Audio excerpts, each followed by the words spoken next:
Hello, beautiful dragon people. It's me, your pal Vero, here to bring you some more of that Dragon Prince content to tide us over till the next season is finally released. And today is Wednesday, so you know what that means. I mean, you probably know because of the title of the video, but oh, this one's off to a great start.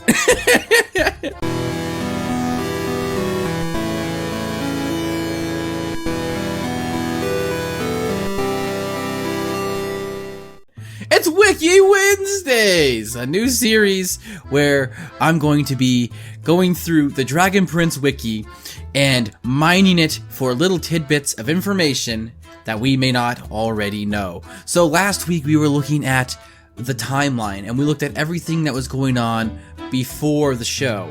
And today we are going to be going over the modern era. So basically everything that has happened in the show, comics, and novel up to the point of Through the Moon. So, let's dive right back in there.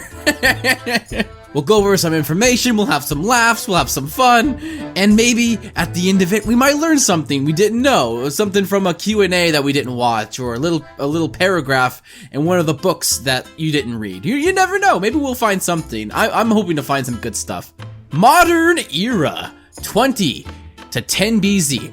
For those of you guys who might not have watched last video, BZ is short for before 𝐷𝐲. So basically, 20 to 10 years before 𝐷𝐲 is born. 𝐕ryn and Lissa get married. You know, Lissa is a great name for a snake. I think it's the S's, it's the S sound in it. This is great. This is great content. This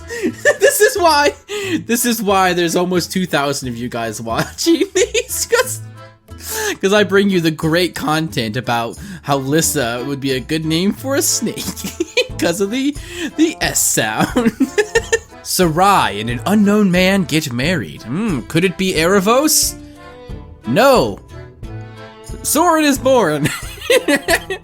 Claudia is born.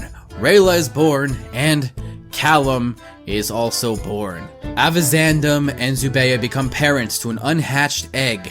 𝐬𝐵A names her unborn son Ozymandias and whispers the name to his egg. Oh, so that's how 𝐷𝐲 knew his own name when he was born, because his mommy was whispering his name in the egg. That is so cute.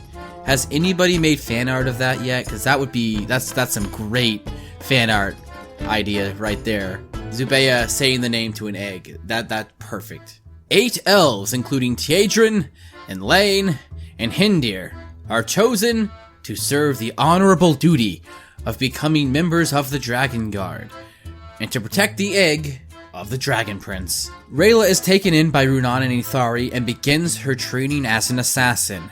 Soren threatens not to survive an illness.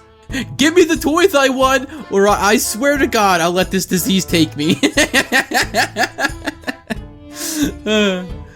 𝐕ryn uses dark magic to save his son, resulting in Lissa fearing him and leaving her husband to return to her family in Delbar. Now, I have a theory about this, and I'm planning on making a Dragon Prince theory episode on exactly what I think went down here. So look forward to that in the future, or don't. You know, live your life. It's all good. We all have a limited time on this earth. So, you know, do what makes you happy. And lastly, Elis is born. That brings us to Tenbz. Ezran is born. Harrow is officially crowned king. Famine overcomes the kingdom of Doran, whose queens ask Catullus for aid.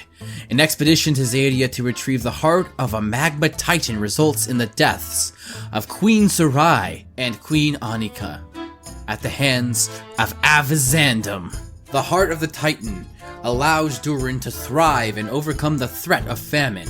Statues and memorial of all queens are erected in their respective kingdoms. 2BZ. Ava is born and soon after adopted by Elis. Death of 𝐷𝐴VZANDUM. 1BZ. As an act of vengeance for the loss of Queen Sarai, 𝐷𝐴VZANDUM is slain by King Harrow and 𝐕ryn through the use of dark magic on the supposed hatching day of his egg. His petrified body erects at the foot of the storm spire. Can you guys hear that? There's like a plane flying like right above me. It sounds like it's like really close. I think it's gone. Yeah, okay, it's gone. The dragon guard flees the dragon lair and leave the egg behind, with exception of 𝐀𝐧𝐝 and Lane, who face 𝐉𝐸𝐴 in battle. They lose the battle and face an unrevealed fate. I mean, what could have happened? I mean, and what could their fate possibly be? With a guy who has a habit of putting people into coins. 𝐉𝐸𝐴 steals the egg and the magical mirror and takes them back to Catullus, where he hides the egg in his hidden castle chambers. 𝐀𝐧𝐝 and Lane are ghosted by the residents of the Silver Grove, and they are assumed to have fled as well. Aftermath. 4 months later, 𝐷𝐸𝐴 sends a band of moon shadow elves to Catullus. Oh. Whoa, that was thunder. Oh, I'm starting to think that it was thunder I was hearing before, not a plane. Huh. Fun. The fun facts you guys are learning in this episode is that thunder sounds like planes to me, apparently. 𝐷𝐸𝐴 sends a band of moon shadow elves to Catullus to assassinate King Hero and Prince 𝐁𝐴𝐵𝐿 as revenge for their own king and prince being killed. Rayla fails her mission to kill Marcos and is excluded from the mission by Runan. Rayla and Callum and 𝐁𝐴𝐵𝐿 discover the egg of the Dragon Prince hidden inside a hidden chamber and decide to return it to 𝐷𝐸𝐴. Runan slays King Hero while the rest of the Moonshadow Elf assassins and several others members of the Crown Guard die in battle. Runan is captured and is trapped inside a coin by 𝐉𝐸𝐴 after refusing to elaborate on the contents of the magical mirror. Rayla is ghosted by the residents of the Silver Grove, and she is assumed to have abandoned her comrades. You know, that never really did sit well with me. Like, for all they know, she easily could have been, like, captured. If there was one member of the group of the assassins that could have been taken alive, I think that she probably would have been the most likely candidate to be taken alive. Like, they see that she survived and they just assume that she fled, but I think that a much more logical conclusion to come to was that she was now captured by the humans for some reason. Assuming that she's taking food and drinking water, she could... Oh, did you guys hear that one? Holy cow, I think like there's like a storms are coming. It's just like the episode where I guess there's a storm, which I guess is actually a couple of episodes, but mainly the first episode or the last episode of season 1, Wonderstorm. That could have been it. But it never did sit right with me. Like, I always thought that it made more sense to assume that since she was going with them into like hostile territory, like wouldn't it make more sense that humans might capture her and interrogate her for her information? Like, I don't know, like, I just always thought it was weird that they assumed that. I guess they were just ready to assume the worst about Rayla since her family fled. Well, just like the rest of them, aren't they? You know, pretty narrow thinking from the Moonshadow Elves, if I do say so myself.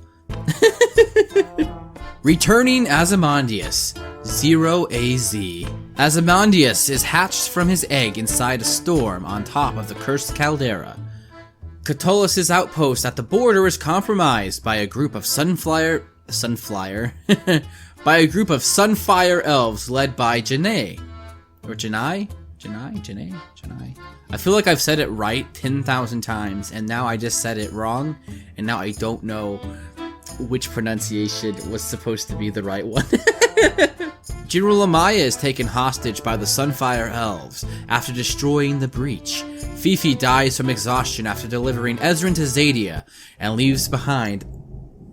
Oh, that was a loud thunder. I really hope you guys can pick this up. I hope you guys can hear this in the mic, because otherwise it's just going to be me constantly stopping and going, ooh, thunder. Luxoria is infiltrated by 𝐉𝐸𝐴 and Erebos, and the Sunforge is corrupted. Queen Kessa is murdered by Erebos. The truth about 𝐀𝐧𝐝 and 𝐁𝐴𝐤 is revealed, and Rayla learns that they had stood their ground against their enemy. Rayla receives the title of the last Dragon Guard. The allied forces engage in war with 𝐉𝐸𝐴𝐻's forces and are joined by a horde of dragons, the forces of Durin led by Queen Anya, as well as volunteers from Catullus during battle. Prince 𝐀𝐧𝐝 is killed by Anya. It's actually pretty sick. Like that's a violent moment, and I love it. He has it coming. He was a bad 𝐀𝐧𝐝.